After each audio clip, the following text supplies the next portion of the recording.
Tidak setiap daerah mempunyai pola yang sama dalam menerima kebijakan elit. Ketika menghadirkan sebuah wacana untuk kebaikan, tidak cukup wacana itu disampaikan tanpa ada proses komunikasi yang baik.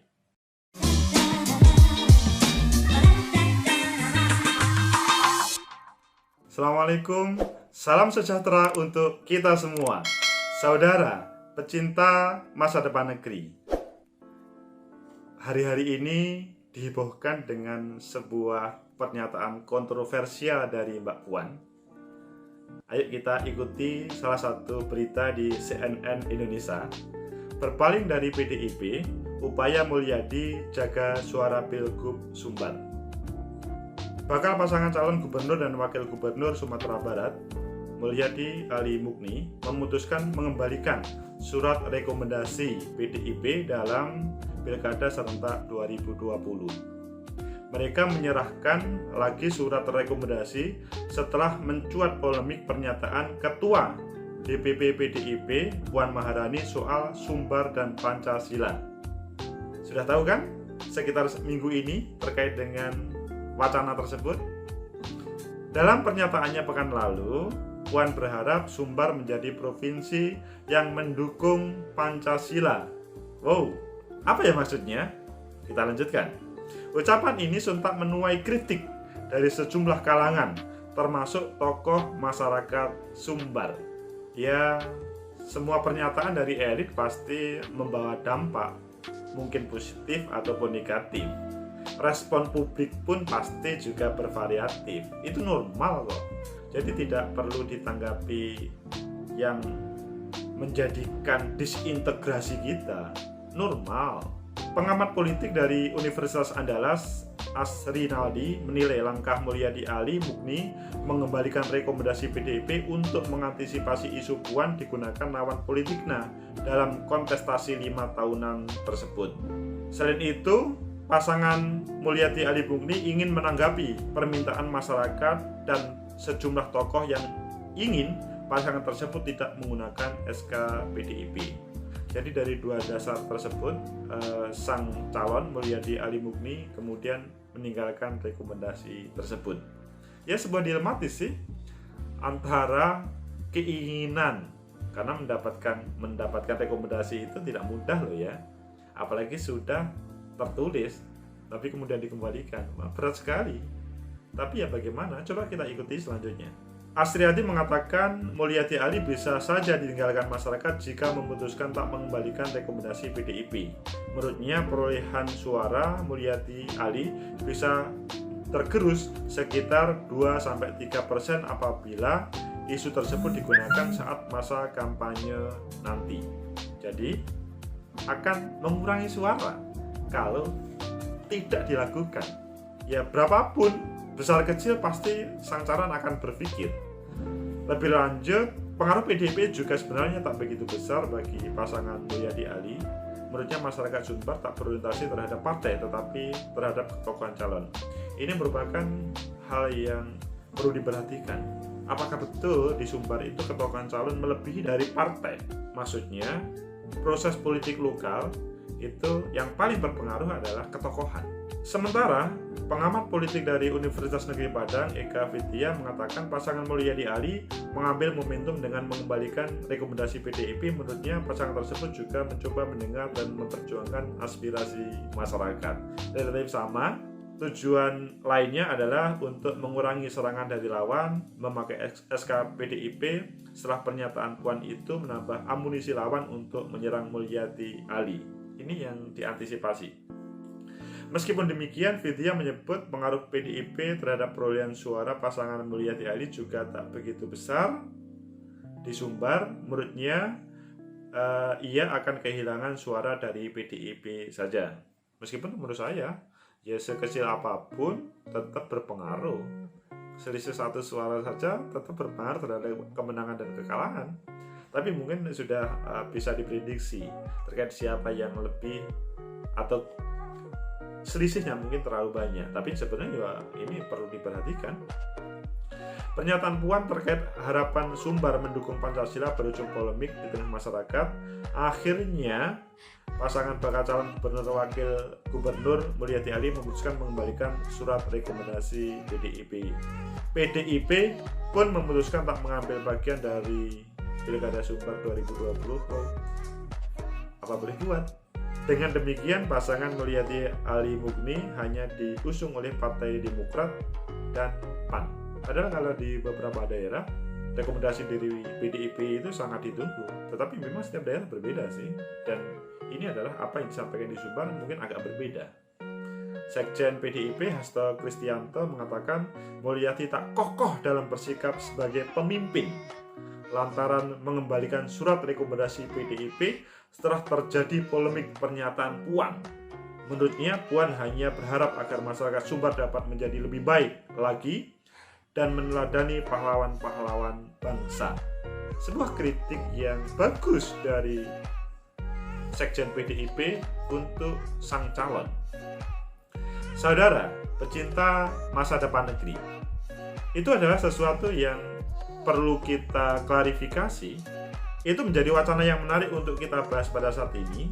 Rekomendasi dari DPP partai politik, apalagi seperti PDI Perjuangan, ini adalah hal yang sangat ditunggu oleh semua pasangan calon untuk maju sebagai calon. Relatif di banyak tempat tidak disia-siakan rekomendasi tersebut.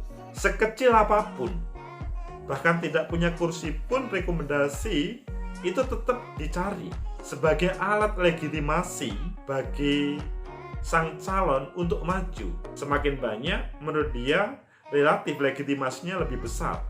Tetapi semakin sedikit, maka dia kepedeannya berkurang.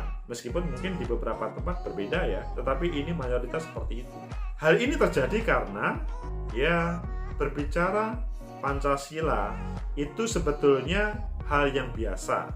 Ya bagaimanapun memang kalau kita ngomong Pancasila adalah merupakan dasar negara kesatuan Republik Indonesia. Kita semua harus berpancasila itu iya. Tetapi misalkan saya dianggap orang yang tidak Pancasilais tanpa ada penjelasan, mungkin saya akan tersinggung. Begitu juga saudara semuanya. Meskipun pernyataan Mbak Puan itu tidak mengarah Sumbar tidak berpancasilais, tidak. Mempunyai semangat bagaimana warga Sumbar itu lebih Pancasilais. Tetapi hal ini direspon yang berbeda. Hal ini menunjukkan bahwa komunikasi elit politik kepada publik setiap daerah itu berbeda. Tidak bisa dipukul rata sama, karena ini sangat sensitif terkait dengan ngomong Pancasila, anti Pancasila. Kalau orang diberi label anti Pancasila, padahal dia merasa sudah Pancasilais, maka dia sangat marah. Sekali lagi, Mbak Puan tidak mempunyai nilai negatif. Mbak Puan tidak mempunyai ingin memojokkan. Tetapi hal itu ketika didengarkan oleh masyarakat Sumbar menjadi hal yang sangat sensitif. Coba dikupas bagaimana sebelum Mbak Puan menyatakan dan bagaimana sebelum Mbak Puan menyampaikan kalimat tersebut.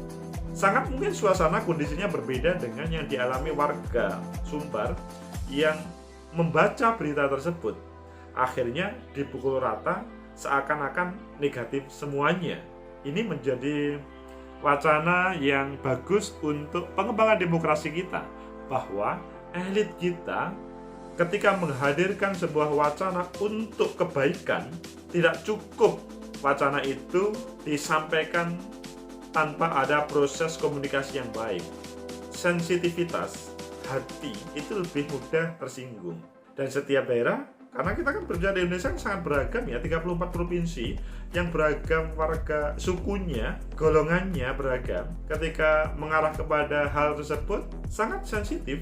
Meskipun mungkin sebagian dari kita benar, tapi sebagian dari kita juga tidak mau dikatakan sebagai anti Pancasila. Karena bagaimanapun ketika diberi label anti Pancasila sepertinya akan dilempar jauh-jauh dari negara kesatuan. Padahal sekali lagi niatnya baik. Mbak Puan niatnya baik. Daerah berdaulat bertarung melawan intervensi kepentingan elit. Ini menunjukkan bahwa tidak setiap daerah mempunyai pola yang sama dalam menerima kebijakan elit. Proses pertarungan di daerah tidak boleh dipukul rata oleh elit. Keterlibatan elit, maksudnya elit pusat, itu tidak boleh disamakan juga, karena hal itu berefek pada kemenangan ataupun kekalahan, berefek terhadap mungkin disintegrasi ataupun lainnya. Sensitivitas masyarakat beragam tadi merupakan tamparan bagi seluruh elit untuk ketika menyampaikan sebuah wacana membangun tentunya, itu perlu ada semacam bahasa daerah yang bisa dipahami. Apalagi masyarakat Surabaya ya, yang sangat berbeda cara menyampaikan. Masyarakat Matraman juga berbeda. Jadi dikatakan bahwa kalau di Sumatera Barat itu orientasi pada ketokohan, bukan orientasi pada partai. Kalau memang ini benar, maka teman-teman elit partai ketika memberikan rekomendasi, itu cukup sampai memberikan rekomendasi dengan cara memilih yang terbaik sebagai tokoh. Karena sesudah itu yang bergerak bukan partainya, tetapi ketokohan yang tersebut. Karisma sang tokoh atau daya magnetik sang tokoh. Partai politik sebatas mengantarkan dia sebagai calon. Saudara, pecinta masa depan negeri, merupakan introspeksi kepada kita bersama bahwa elit perlu bijak di dalam segala ucapan dan tindakannya untuk menyiapkan demokrasi ini.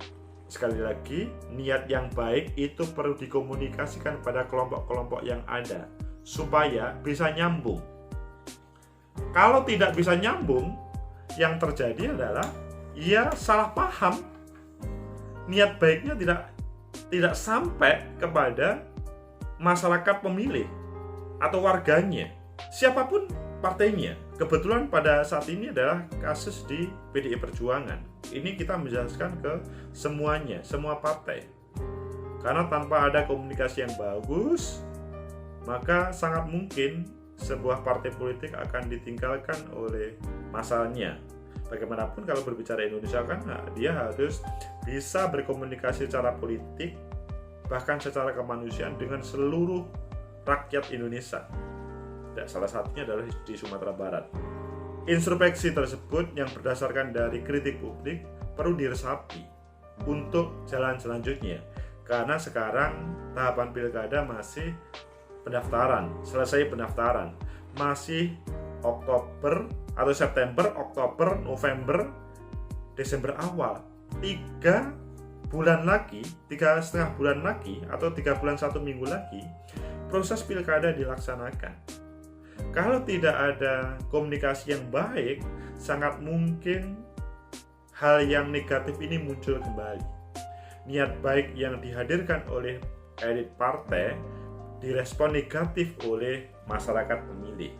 Atau kebijakan dari elit partai direspon yang berbeda dengan pengurus partai di level provinsi ataupun kabupaten kota.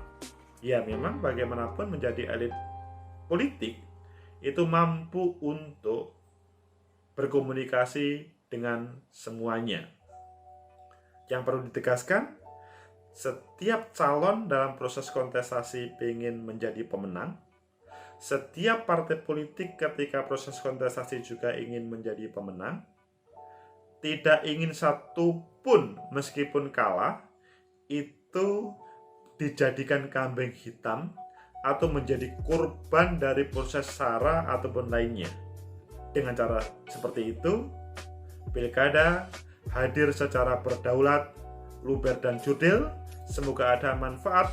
Like, subscribe, and share. Sampai jumpa di edisi mendatang.